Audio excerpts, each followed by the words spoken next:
Guys, welcome back to my channel. I hope मेरे सारे friends बहुत ही अच्छे होंगे। आप लोगों ने मेरी प्रीवियस वीडियोस को इतना ज़्यादा प्यार किया है, इतना पसंद किया, उसको व्यूज़ दिए हैं। कंपैरेटिवली मुझे लगा था बहुत दिनों बाद में मैं वीडियो डाल रही हूँ। ऑलमोस्ट 7 to 8 मंथ्स के बाद मैंने वीडियो अपलोड किया था, बट मैंने एक्सपेक्ट नहीं किया था कि इतने जल्दी उसको इतने सारे व्यूज़ आ जाएंगे। So again a very big question. आप लोग में से बहुत सारे लोग पूछते होते थे आपने पढ़ाई कैसे की है। बहुत लोगों ने मुझे स्ट्रैटेजी वीडियोस पूछे हैं। मैं बहुत जल्द अभी आप लोगों को जो है कंटिन्यूसली वीडियोस डालूंगी, strategy videos, study tips, study tricks, hacks, exam के हैक्स कैसे है, किस तरह पेपर को मैंने अप्रोच किया था, आप लोगों ने कैसे अप्रोच करना चाहिए। सितंबर एग्जाम्स के लिए मैं आप लोगों को जितना ज़्यादा हेल्प हो सके उतना, बहुत फाइनल इंटर के लिए मैं हेल्प करूँगी आप लोगों को, इवन फाउंडेशन के लिए भी हम लोग कोशिश करेंगे। बट आज के वीडियो में मैं आप लोगों को फटाफट से बता देती हूँ कि मैंने किस फैकल्टी से कौन सा सब्जेक्ट लिया था। सो इन दिस वीडियो मैं रिवील करने जा रही हूँ अपने सीए फाइनल के सारे सब्जेक्ट टीचर्स को, यानी कि फैकल्टीज़ को। सो सबसे पहले बात करते हैं एफआर की। मैंने फाइनेंशियल रिपोर्टिंग जो है वो मतलब मैंने फाइनेंशियल रिपोर्टिंग जब लिया था ना, उस टाइम पे मेरे दिमाग में सिर्फ एक ही पर्सन का नाम मैंने सुना था, दैट वाज आकाश कंदोई। और उनके टाइम पे मैंने देखा था कि उनके लेक्चर जो है वो बहुत कम आवर्स के हैं, क्वेश्चन प्रैक्टिस इतना नहीं है, ऐसा भी मैंने सुना था कुछ लोगों से। बट बेसिकली मुझे ऐसे फैकल्टी चाहिए थी जो कम टाइम में, कंसोलिडेटेड टाइम में सिखा दे, ताकि मुझे सेल्फ स्टडी के लिए ज़्यादा टाइम मिले। And that was the best decision. इतना ज़्यादा एफआर इज़ द सबसे बड़ा, अगर पूरे सीए फाइनल के सिलेबस में देखो तो सबसे बड़ा आपको एफआर का सिलेबस दिखेगा, एफआर का सब्जेक्ट दिखेगा। और उसको इतना कंसोलिडेटेड फॉर्म में और इतना इंटरेस्टिंग मैनर में अगर किसी ने पढ़ाया तो that is Akash Kandoi sir. So मैंने एफआर लिया था आकाश कंदोई सर से। और उसके बाद उनके लेक्चर्स के साथ साथ मैंने किस तरह पढ़ाई की थी वो मैं सब्जेक्ट वाइज जब वीडियोज़ आप लोगों के लिए डालूंगी अभी, उसमें आप लोगों के साथ शेयर करूँगी। बट येस, अगर आप लोग एफआर के बारे में कोई फैकल्टी सोच रहे हो so you can definitely go for Akash Kandoi. मैंने तो आर्टिकलशिप के टाइम पे उनके लेक्चर्स लिए थे, तो और वो भी मैं टैक्स सीजन में उनके लेक्चर्स कर रही थी। तो आप सोचो कितना हेक्टिक होता होगा, बट स्टिल उनके लेक्चर्स इतने इंटरेस्टिंग होते थे ना कि मैं नाइट टाइम पे उनके लेक्चर्स देखती तो मुझे कभी बोर भी नहीं हुआ और कभी थकान भी नहीं हुई। मतलब ऑफिस से भी मैं आती थी, कभी ऐसा लगता थक गई हूँ अब लेक्चर देख नहीं पाऊंगी, बट जब मैं लेक्चर स्टार्ट करती थी तो मुझे पता ही नहीं चलता था कि 2 घंटे कब निकल गए, 3 घंटे कब निकल गए। I used to watch it frequently और बहुत इंटरेस्टिंग उनके लेक्चर्स हैं। उनका टीचिंग स्टाइल बहुत अच्छा है और जो चीज़ें जितनी रेलिवेंट है एग्जाम पॉइंट ऑफ व्यू से, रियल लाइफ के पॉइंट ऑफ व्यू से, वो उतने चीज़ों को देते हैं। जो अननेसेसरी चीज़ें वो भी एलिमिनेट कर देते हैं। तो उस वजह से जो लंबा एफआर है वो कंसोलिडेट हो जाता है और मन में जो एक डर होता है ना कि एफआर इतना बड़ा है, लेंदी सब्जेक्ट है, वो ऑटोमेटिकली उनके लेक्चर्स के साथ साथ ही आपका खत्म हो जाता है। अगर आप लोग अभी सोच रहे हो आपके पास ज़्यादा टाइम है तो आप उनके रेगुलर बैचेस ले सकते हो। अगर आप सोच रहे हो आपके पास टाइम कम है तो आप एग्जाम ओरिएंटेड बैच के साथ भी उनके जा सकते हो। You can definitely check it out. But मेरी तरफ से अगर आप आकाश कंदोई सर अगर एफआर के लिए देखते हो तो Akash Kandoi sir is best. फिर उसकी बात करते हैं एएफएम सब्जेक्ट के लिए। अब देखो एएफएम सब्जेक्ट ऐसा था ना जो जिसका इंटर वगैरह में इतना ही नहीं था। हाँ, अगर आप इंटर में एफएम वगैरह करते हो तो एफएम रिलेटेड एएफएम आ जाता है। और मैंने सबसे पहले जब फाइनल की कोचिंग स्टार्ट की तो सबसे पहले मैंने एएफएम से स्टार्ट किया था।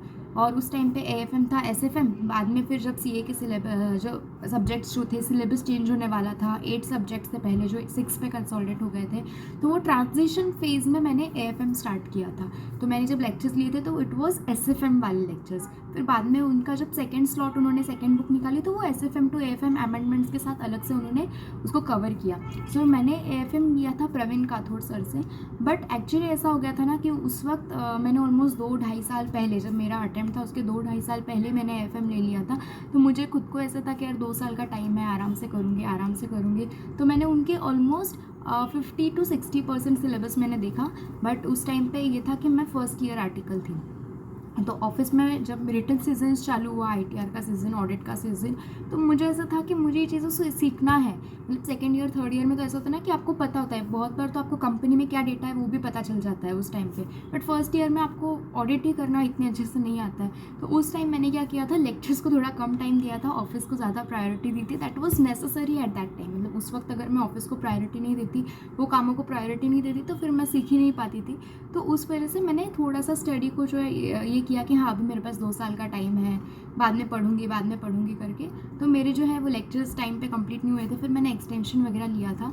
तो इस तरह मैंने एएफएम कुछ कंप्लीट किया था। बट हाँ, मैंने एएफएम लिया था प्रवीण काथोड़ सर का। उनकी टीचिंग स्टाइल्स वगैरह अच्छी है। बट मैंने जब एएफएम किया तो मैंने लास्ट में जैसे फॉरेक्स का चैप्टर है, IFF के चैप्टर्स है, ये चैप्टर्स मैंने रोहन गर्ग सर के यूट्यूब पे देखे थे। अब AFF पढ़ने की स्टडी और उसका जो पूरा पैटर्न है वो ऑलमोस्ट चेंज हो गया था मेरे लिए, जो मैं आपको AFF के सब्जेक्ट स्ट्रैटेजी वीडियो में शेयर करूँगी। AFF में मुझे स्पेसिफिकली बहुत ज़्यादा मेजर डिफ़िकल्टीज आई थी, क्या आई थी, कैसे आई थी, किस वजह से आई थी, वो सब कुछ मैं आपको उस सब्जेक्ट के स्ट्रैटेजी वीडियो में बताऊँगी।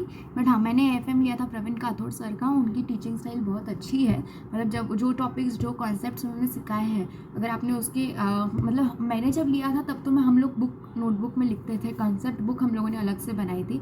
अभी तो उन्होंने खुद ही उनकी चैम्पियंस बुक अलग से निकाल दी है, तो जिसमें वो सब जो कॉन्सेप्ट हम हाथ से लिखते थे वो चैम्पियंस बुक में आ गए हैं। बट प्रेफरेबली जब आप खुद से लिखते हो ना तो उसका रिटेंशन थोड़ा ज़्यादा होता है। लेकिन हाँ, अभी उनके बुक्स, उनके पैटर्न्स हर वर्जन चेंज हो जाता है। मैंने लिए थे 2 साल पहले की। बट येस, AFM के लिए आप प्रवीण काथोड़ सर के बारे में अगर मैं बोलूँ, Praveen Kathod sir, yes you can definitely go for it. और उसके अलावा रोहन गर्ग सर के भी मैंने लेक्चर्स देखे थे यूट्यूब पे AFM के लिए, तो उनकी टीचिंग स्टाइल भी बहुत अच्छी है AFM के लिए। मतलब पर्टिकुलरली मैंने जो है फॉरेक्स IFM वाले चैप्टर्स जो है वो वाले टाइप के चैप्टर्स उनके किए थे। और थ्योरी मैंने ली थी, थ्योरी के लिए मैंने एक अलग रेफ़र की थी फैकल्टी, मुझे नाम याद नहीं आ रहा है। जब मैं AFM की सब्जेक्ट स्ट्रैटेजी बता दूंगी तो उसमें मैं आपको अच्छे से AFM के बारे में बताऊंगी, थ्योरी अलग, प्रैक्टिकल सब्जेक्ट मैंने किस तरह से टैकल किया था। कुछ यूट्यूब रिसोर्सेज, फ्री रिसोर्सेज भी मैंने AFM के लिए यूज़ किए थे। बट हाँ, अगर मैं मेरी फैकल्टी की बात करूँ तो मैंने लिया था AFM प्रवीण काथोड़ सर के साथ। देन बात करती हूँ ऑडिट की। ऑडिट मैंने पर्सनली सेल्फ स्टडी किया है। मेरा ऐसा ये था मोटिव कि ऑडिट इज़ प्योर थ्योरी। तो आप लेक्चर्स अगर लेते भी हो तो सामने वाला जो बुक में है वही पढ़ के बताने वाला है और उसको समझाने वाला है। और अगर आपको इंग्लिश आती है तो आपको उसको अलग से समझने की ज़रूरत नहीं होती है। बट हाँ, एक चीज़ थी कि जब मैंने ऑडिट पढ़ना स्टार्ट किया था, मेरे अटेम्प्ट से ऑलमोस्ट 6 मंथ्स पहले मैंने ऑडिट की बुक को हाथ लगाया था, तो उस टाइम मेरे मॉड्यूल्स आए भी नहीं थे। ICAI के मॉड्यूल्स में 25 के टाइम पर, जनवरी के टाइम पर आए थे, और मैंने पढ़ाई स्टार्ट की थी ऑलमोस्ट नवंबर-दिसंबर के टाइम पे। तो उस वक्त मॉड्यूल से पढ़ना ऑडिट मुझे थोड़ा सा बोरिंग लग रहा था, तो मैंने बुक रेफ़र की थी शुभम केसवानी सर की। मैंने उनकी बुक ऑर्डर की थी और ऑलमोस्ट उनकी बुक से ही मैंने पढ़ा है। मैंने कोई मॉड्यूल को टच नहीं किया है, मॉड्यूल की बुक को हाथ भी नहीं लगाया था ऑडिट के लिए। मैंने पूरा के पूरा ऑडिट जो है वो शुभम केसवानी सर की बुक से पढ़ा है।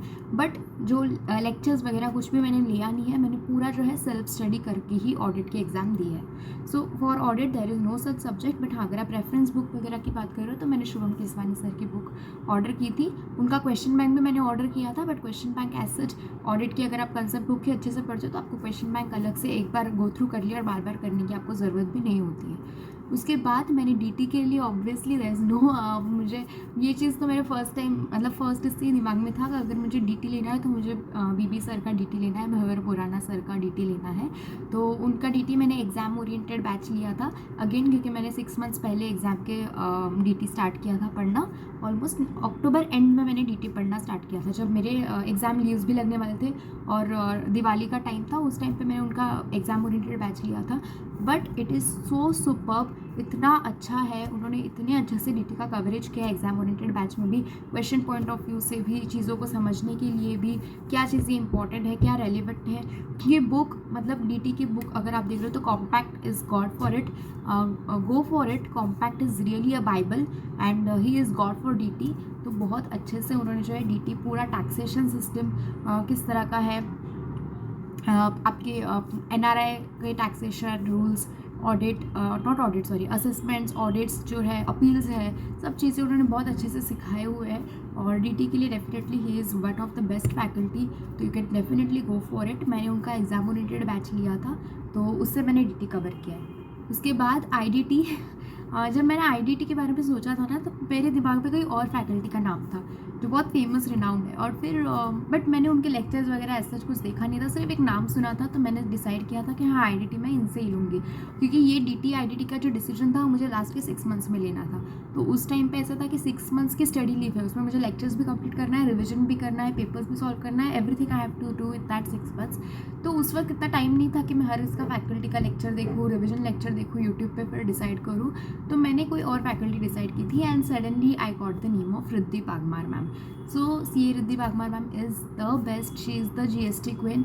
और उनका लेक्चर मैंने ऐसे ही सडनली एक बार देखा था, एक मेरी फ्रेंड से मुझे उनका रिकमेंडेशन आया था, एक यूट्यूब वीडियो मैंने उनका देखा था एंड मैं उनके साथ इतना कनेक्ट कर पा रही थी। GST के सब्जेक्ट का मतलब मैंने ऑफिस में भी इतना GST का काम नहीं किया था, क्योंकि GST के मंथली रिटर्न्स हो गए या ऑडिट पे GST आ गया, उतना काम मैंने किया था। बट द वे उन्होंने सिखाया उनका, अगेन मैंने रेगुलर कोर्स लिया था, कम टाइम में उन्होंने IDT को कवर किया। और IDT के भी अगर आप मॉड्यूल देखोगे ऑलमोस्ट 3 to 5 बुक्स हैं IDT के, बट उन्होंने एक ही बुक, उनकी 384 पेजेस की समथिंग बुक थी, उतनी ही नॉट 384 ऑल्सो 300 प्लस उनकी कुछ पेजेस की बुक्स थी, बट उसमें सब कुछ कवर्ड है हर चीज़ के लिए। अगर थ्योरी है तो वो थ्योरी न्यूमोनिक्स के साथ उन्होंने वो बुक में दिया है, उन्होंने लर्निंग जो है वो उनके क्लास के साथ ही हो जाता है। तो IDT के लिए शी इज़ द बेस्ट। मतलब मैंने तो एग्जामिशन भी स्कोर किया है IDT में, डेफिनेटली वो सब कुछ उनकी वजह से ही है। क्वेश्चन सॉल्विंग के लिए भी जो आपको कॉन्फिडेंस चाहिए, थ्योरी के लिए जो प्रैक्टिस के लिए आपको कॉन्फिडेंस चाहिए, कॉन्सेप्ट क्लैरिटी जो आपको चाहिए, वो सब चीज़ें आपको उनके लेक्चर्स पे मिल जाएगा। मतलब आई एश्योर यू, अगर आपने उनके लेक्चर्स रेगुलरली किए हैं, वो जैसे रिविजन करवा रहे हैं, वो रेगुलर रिविजन्स को आपने फॉलो किया है, जब आपका IDT का लेक्चर कंप्लीट हो जाएगा तो ऑटोमेटिकली आपको वो सब्जेक्ट के लिए कॉन्फिडेंस आ जाएगा। IDT customs both way, GST customs both way, she is the best. आप डेफिनेटली आँख बंद करके IDT के लिए उनके लेक्चर्स देख सकते हो, उनके आप यूट्यूब पे वीडियोस भी देख सकते हो, जो डेमो वीडियोस या डेमो लेक्चर्स हैं वो देख सकते हो। और इसके अलावा आपको और भी उनके रिव्यूज़ वगैरह भी मिल जाएंगे, बट मेरे रिव्यू अगर आप देखोगे तो IDT के लिए शी इज़ द बेस्ट। और IBS तो it is master of all subjects. तो अगर आपने ये सारे सब्जेक्ट्स कवर कर लिए तो IBS के लिए आपको कोई फैकल्टी, बहुत बार मैंने मार्केट में देखा है कुछ फैकल्टीज़ जो है वो IBS की कोचिंग्स भी दे रहे हैं, इवन उसकी जो प्राइस है वो प्राइसिंग भी बहुत हायर है। तो मुझे खुद को ऐसा था कि दिमाग में कि IBS के लिए क्या पढ़ाएंगे टीचर्स, क्या चीज़ें कराएंगे।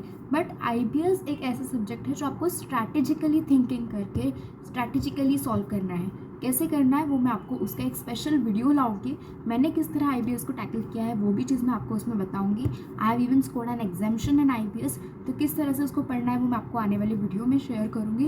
बट एज सच IBS के लिए अगर आप भी कहीं देख रहे होगे, कोई फैकल्टी का नाम देख रहे होगे, कोई कोर्स देख रहे होगे, तो please don't go for it. आप आपके ये 5 सब्जेक्ट अच्छे से कर लो, लॉ और कॉस्ट को थोड़ा बहुत देख लो अच्छे से। आपका SPM तो अब तक क्लियर हो, अगर आपके सितंबर में एग्जाम्स है और आपका SPM तो अब तक क्लियर हो गया होगा।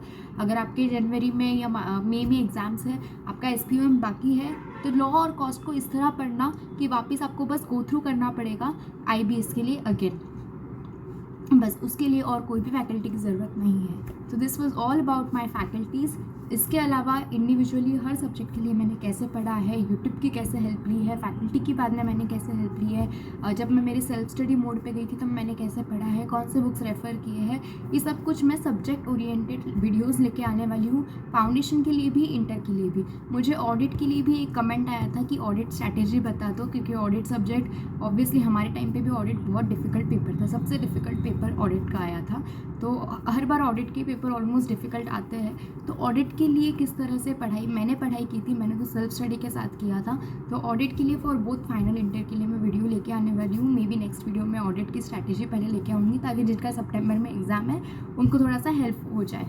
ओके गाइज, और अगर आपको आपकी तरफ से कोई रिक्वायरमेंट है, आपको कोई स्पेसिफिक वीडियो चाहिए, तो मुझे कमेंट्स में जल्दी से बताओ, क्योंकि आप लोगों के कमेंट्स आएंगे, उसके बाद में फिर मैं उस वीडियो को प्रिपेयर करके लेके आऊँगी। फ़िलहाल अभी मेरे खुद के कुछ प्लान्स चालू है रिजल्ट्स के बाद, तो इस वजह से मैं थोड़ा टाइम मैनेज कर पा रही हूँ। डेफिनेटली अभी तो मुझे यूट्यूब पे भी मैं कंटिन्यू करना है। मुझे अब तक एग्जाम्स के हर्डल्स थे, रिजल्ट्स के हर्डल्स थे, but now I will giving lot of time for you all. और आप लोगों के बहुत इंटरेस्टिंग से, अच्छे से helpful contents, specifically study oriented contents आप लोगों के लिए मैं लेके आने वाली हूँ। So don't forget to subscribe to my channel. ये वीडियो थोड़ा भी अच्छा लगा होगा तो जल्दी जल्दी इसको लाइक कीजिए, शेयर कीजिए, कमेंट्स कीजिए। अगर आपको किस तरह के वीडियोस आप देखना चाहते हो वो भी कमेंट कीजिए।